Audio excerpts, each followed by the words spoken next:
Perkenalkan, nama saya Inam Nafila. Kebetulan saya ini diuji dulu oleh Allah melalui suami saya. Kebetulan saya menikah tahun 2017 dan di tahun 2017 itu tidak lama dari pernikahan kami, mungkin 10 hari ya. Itu saya menemukan bahwasanya dia pernah perempuan begitu. Dan itu saya memaafkannya karena mungkin itu terjadi sebelum pernikahan kami. Dan memang pernikahan kami terjadi tanpa mengenal satu sama lain, yaitu dengan ta'aruf. Dijodohkan dengan cara ta'aruf. Kemudian saya sudah melupakan itu, sudah saya anggap angin lalu. Kemudian itu baru ketahuan lagi 22 Januari 2024 tepat jam 9 pagi saya menemukan semua bukti-bukti, di mana bukti-bukti itu Allah tunjukkan kepada saya. Memang saya sering curiga dan sering Allah tunjukkan dalam mimpi bahwasanya ada yang tidak beres dengan suami saya. Kemudian saya bertanya sama Allah, ya Allah ada apa sih sebenarnya? Kemudian saya sholat istikharah. Sering saya sholat istikharah, kemudian ditunjukkan sama Allah tersebut di 22 Januari 2024 di jam 9 pagi saya membuka handphonenya dan saya menemukan semua bukti-bukti, di mana bukti-bukti itu terjadi dari 2018. Berarti dia hanya berhenti selama 1 tahun. Di 2018 sampai 2024 itu masih lengkap bukti-bukti perselingkuhan dia. Perempuan-perempuan itu bisa dikatakan jauh lebih tua dari dia.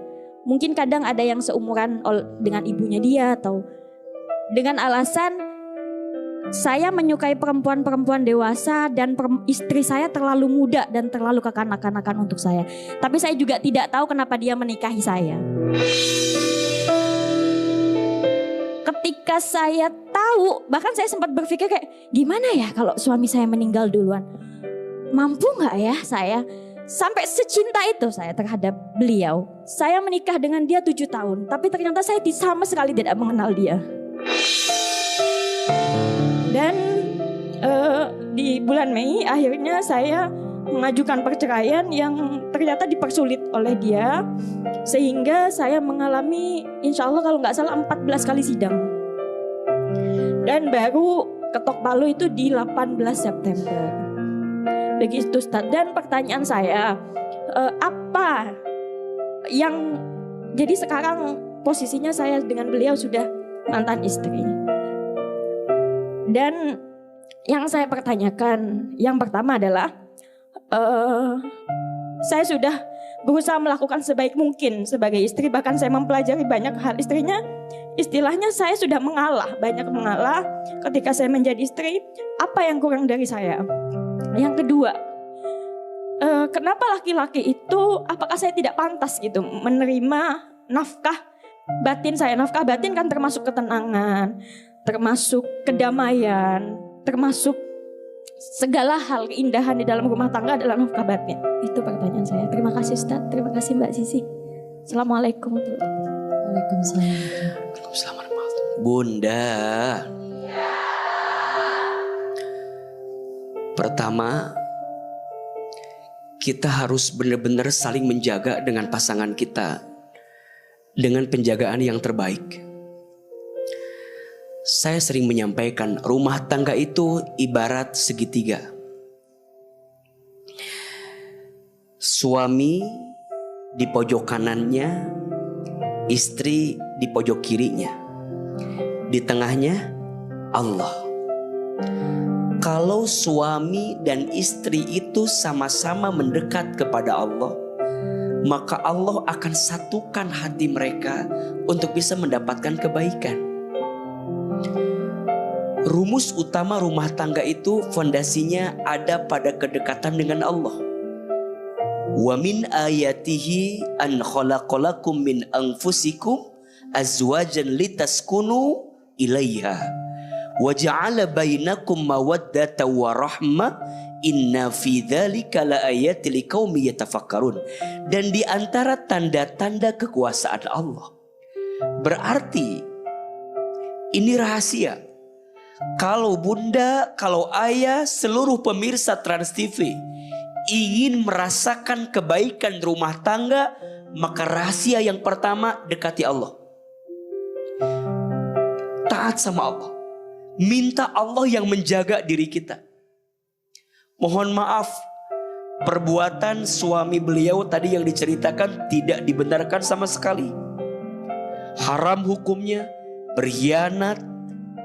Mohon maaf, sibuk dengan yang haram daripada sibuk dengan yang halal. Dan ini konsekuensi biasanya.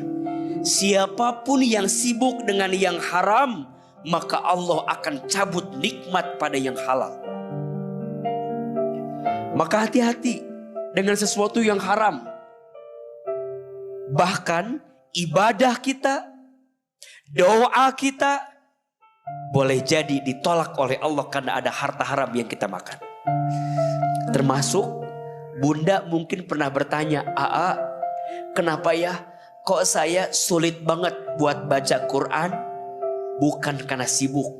Boleh jadi tanyakan, ada sesuatu yang haram yang kamu lakukan sehingga menghambat hatimu untuk baca Quran. Bangun di sepertiga malam, bisa sholat tahajud, tapi berat buat sholat tahajud. Jangan-jangan bukan karena malas sholat tahajud, tapi nikmatnya sholat tahajud dicabut oleh Allah karena ada hak yang haram yang pernah kita lakukan. Maka hati-hati dengan perbuatan kita, terutama perbuatan kepada pasangan. Siapa suami yang paling baik? Yang paling sayang sama keluarganya, yang paling sayang sama istrinya. Siapa istri yang paling baik? Istri yang ketika dipandang menyenangkan hati suami, istri yang ketika diperintah taat sama suami, istri yang ketika ditinggal mampu menjaga diri dan keluarga suami, dan yang keempat, istri yang ketika diberi tidak pernah mengeluh dengan pemberian suami. Maka zolim sekali kalau ada suami yang tidak bertanggung jawab. Zolim kalau ada suami yang tidak memberikan nafkah lahir dan batin kepada istrinya. Karena ingat, itu adalah kewajiban bagimu. Ar-rijalu qawwamuna 'alan nisa. Laki-laki itu pemimpin bagi perempuan. Maka sering AA bilang, kalau istri punya salah sama suami, urusannya sama Allah, dosa namanya. Tapi kalau suami berbuat salah kepada istri, zolim namanya. Dua urusannya, satu sama Allah, dua sama manusia, sama istri. Kalau ditarik ke belakang, kenapa bisa begitu? Jangan-jangan ada hubunganmu dengan Allah yang tidak baik-baik saja. Selama ini engkau sibuk mendandani dirimu agar terlihat baik di hadapan manusia, tapi lupa memperbaiki hubunganmu dengan Allah, sehingga apa yang kamu dapatkan itu membuatmu terjatuh pada lubang yang mengantarkan kepada keburukan. Mbak Inam, sabar, kuat. Semoga Allah mengganti dengan yang lebih baik. Orang yang selama ini hidup sama aku selama 7 tahun, ternyata sama sekali aku nggak kenal sama dia gitu. Ternyata dia selama ini pakai topeng sama aku. Dia sekarang kayak memang berusaha lost kontak dengan saya.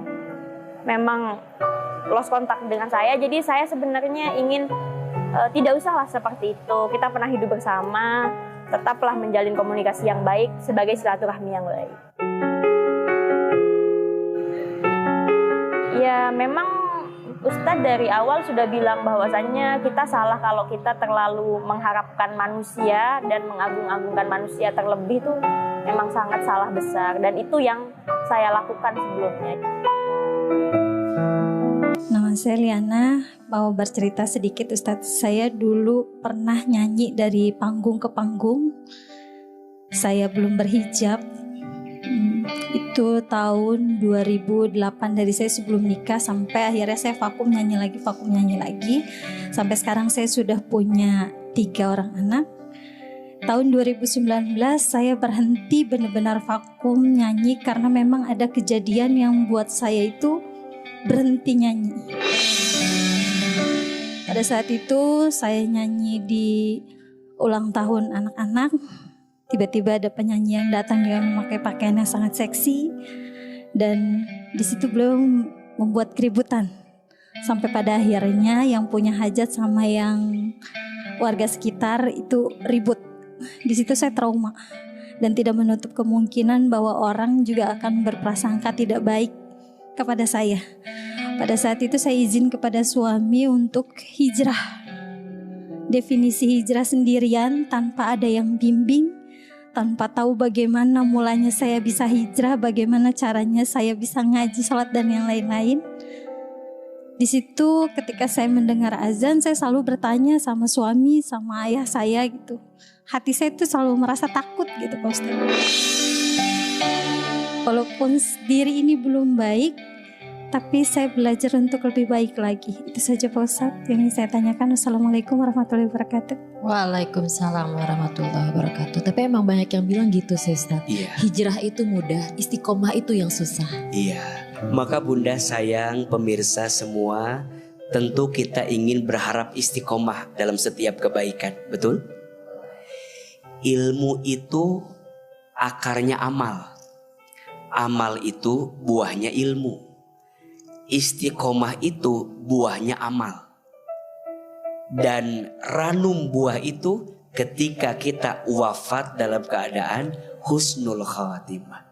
Jadi kalau ada pertanyaan, Ahilman, sampai kapan kita istiqomah? Sampai kita wafat dalam keadaan husnul khatimah. Dan itu yang kita inginkan. Betul? Angkat kedua telapak tangan. Kita baca doanya. Bismillahirrahmanirrahim. Allahumma ahyina bil iman wa amitna bil iman. Ya Allah, hidupkan kami dengan iman dan wafatkan kami dalam keadaan beriman. Allahumma inna nas'aluka min husnil khatimah wa na'udzubika min su'il khatimah. Bacakan doanya itu. Ustadz, apa tipsnya biar istiqomah? Dari sekian banyak, AA nitip 3 saja. 1, tingkatkan imannya. Belajar lebih yakin ke Allah. Bunda sayang, kalau Bunda lagi tergoda ya dengan lika-liku dunia, ingat Allah. Kita akan wafat, betul? Kita akan kembali ke Allah. Kita akan pulang menuju Allah. Lantas apa yang harus Bunda keluhkan dalam hidup? Kalau nggak sekarang, kapan lagi kita benar-benar taat kepada Allah? Bertaubat, jangan nunggu nanti keburu mati. Bertaubat, jangan nunggu kapan-kapan, nanti keburu dikapani. Kalau masih bisa sholat di belakang imam, sholatlah di belakang imam sebelum besok lusa disolatkan di depan imam. Kalau bisa baca Quran, baca sebelum besok Quran dibacakan di depan tubuh kita. Kalau bisa bersedekah, sedekah sebelum besok kita terlambat untuk bersedekah dalam hidup. Maka imannya ditingkatin terus. Ingat Allahnya. Ingat kita akan pulang, kita akan balik sama Allah. Untuk apapun yang terjadi, gak akan membuat kita rapuh dan terjatuh.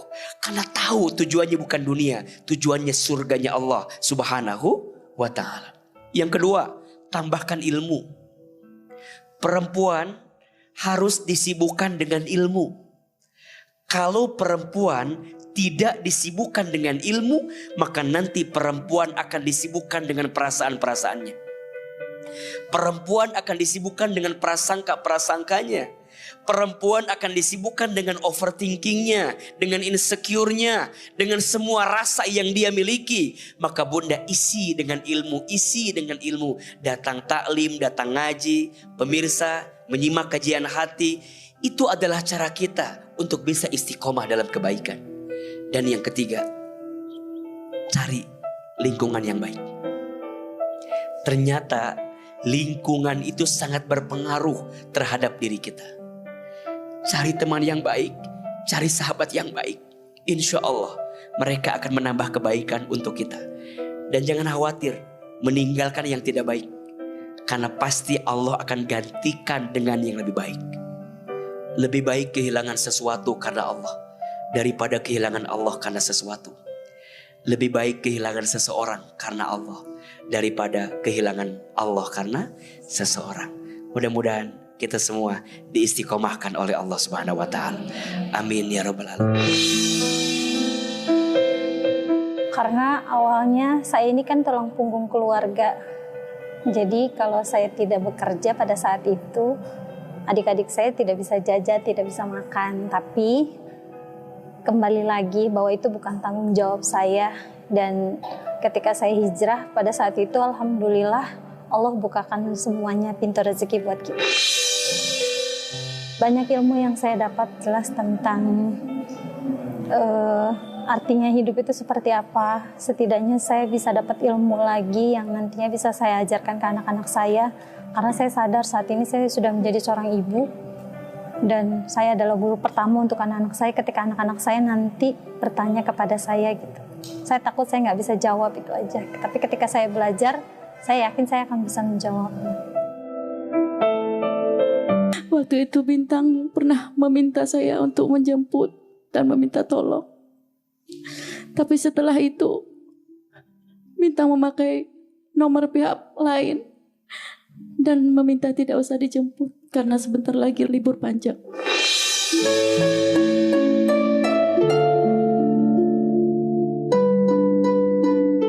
Atas kejadian itu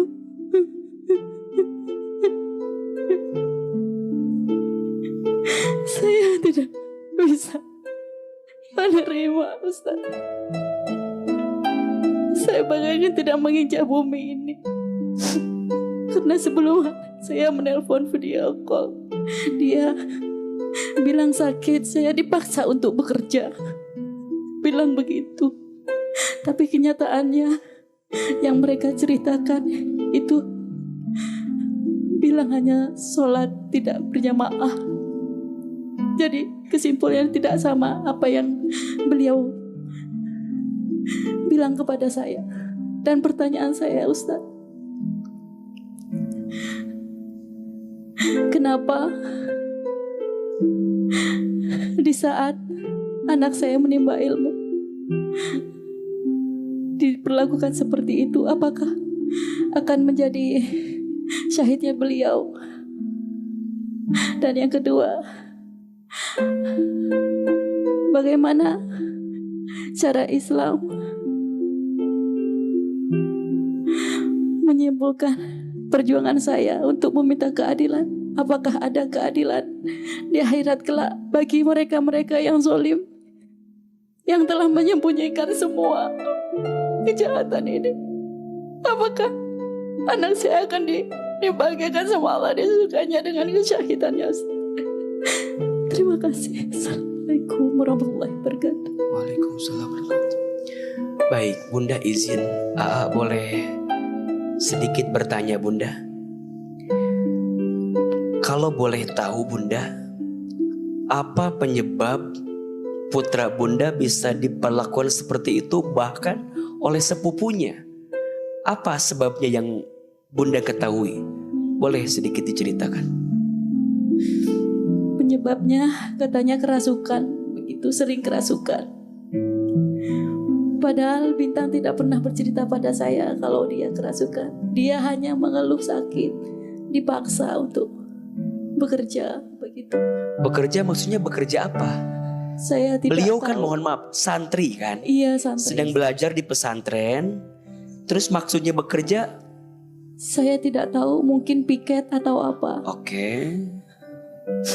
Jadi karena beliau kan ditugaskan untuk ngasih makan ayam katanya sama menyapu, begitu.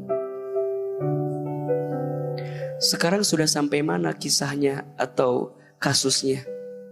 Kasusnya sudah 4 tersangka yang ditanganin. Hanya itu yang saya tahu dan sudah divonis juga.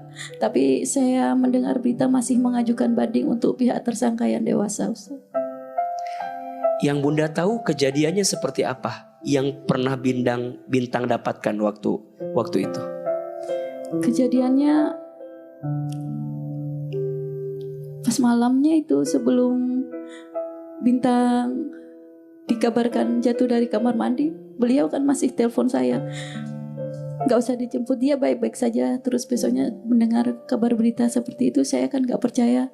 Jadi saya otomatis langsung menaruh curiga. Tapi belum terbukti. Belum terbukti. Terbuktinya sudah sampai di rumah. Mungkin Allah memberikan petunjuk kepada saya. Beliau yang diturunkan dari ambulan itu tidak meneteskan darah Ustaz. Tapi setelah sampai di depan rumah, beliau meneteskan banyak sekali. Dan saya setelah buka, banyak luka memar, dan di situ ada sudutan juga yang saya tahu. Dan ada jeratan juga Ustaz. Dan kepala ini saya sentuh seperti empuk-empuk itu kepala Ustaz. Dan telinganya hitam. Dan saya cium dahinya. Beliau masih berkeringat Ustaz. Terus beliau meneteskan air mata Ustaz. Meneteskan air mata yang bercampur. Allahumma sholli ala Muhammad wa ala ya Rasulullah, ya Rasulullah.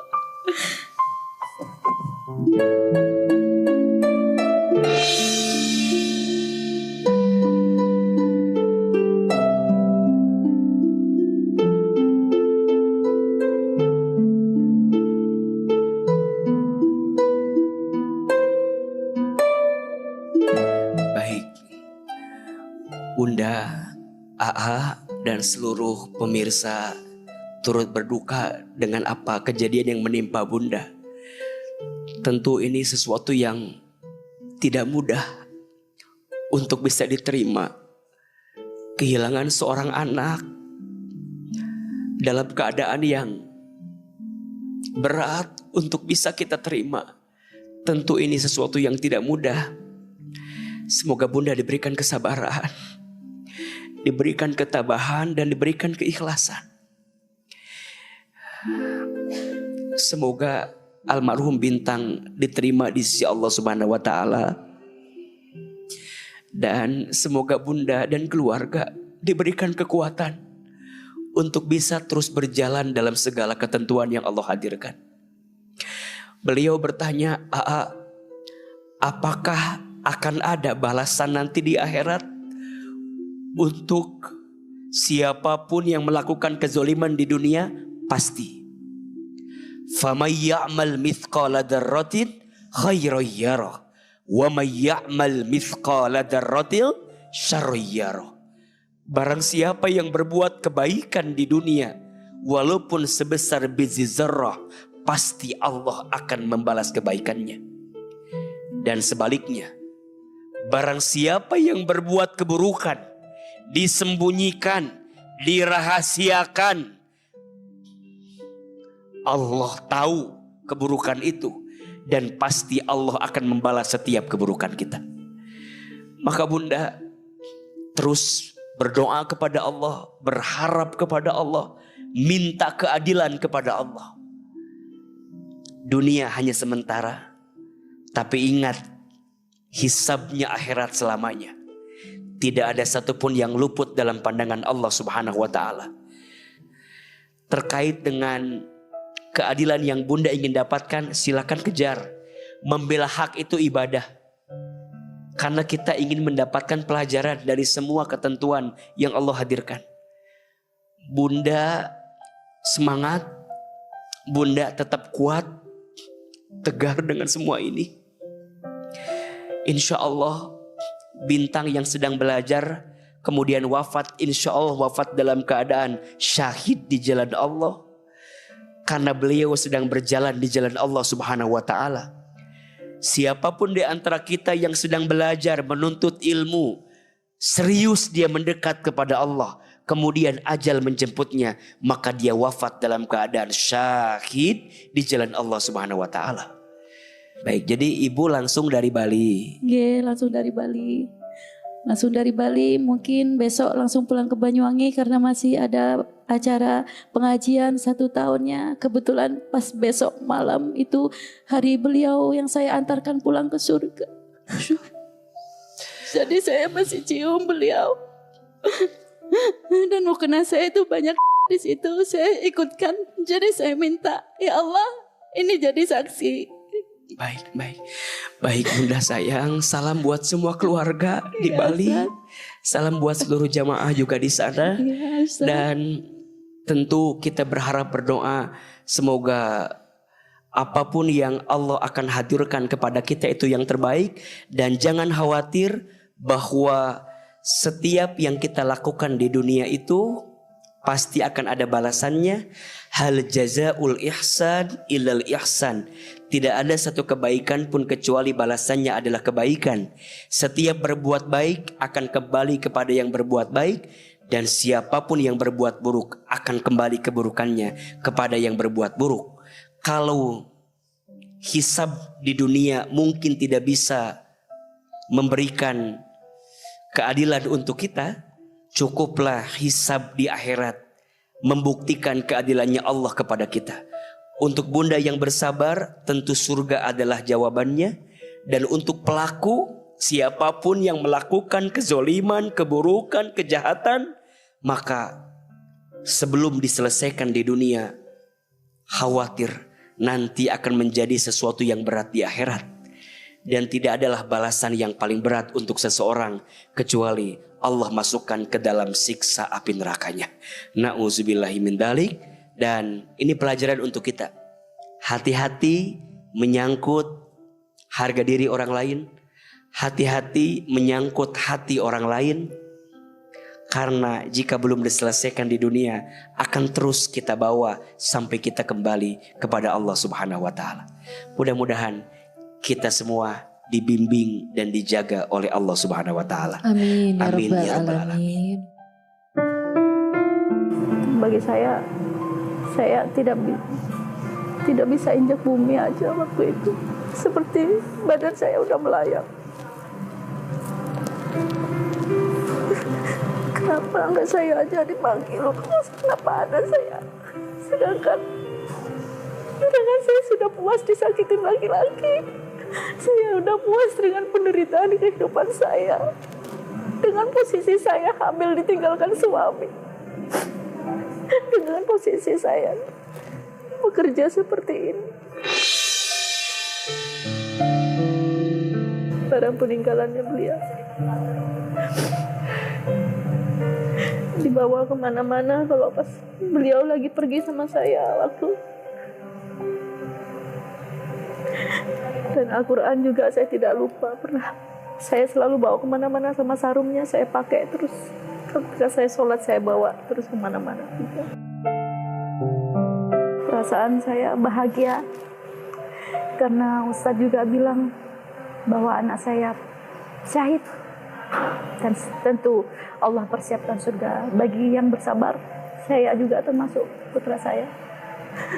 Dan saya adalah ibu pilihan Allah. Saya harus bersabar dan kuat.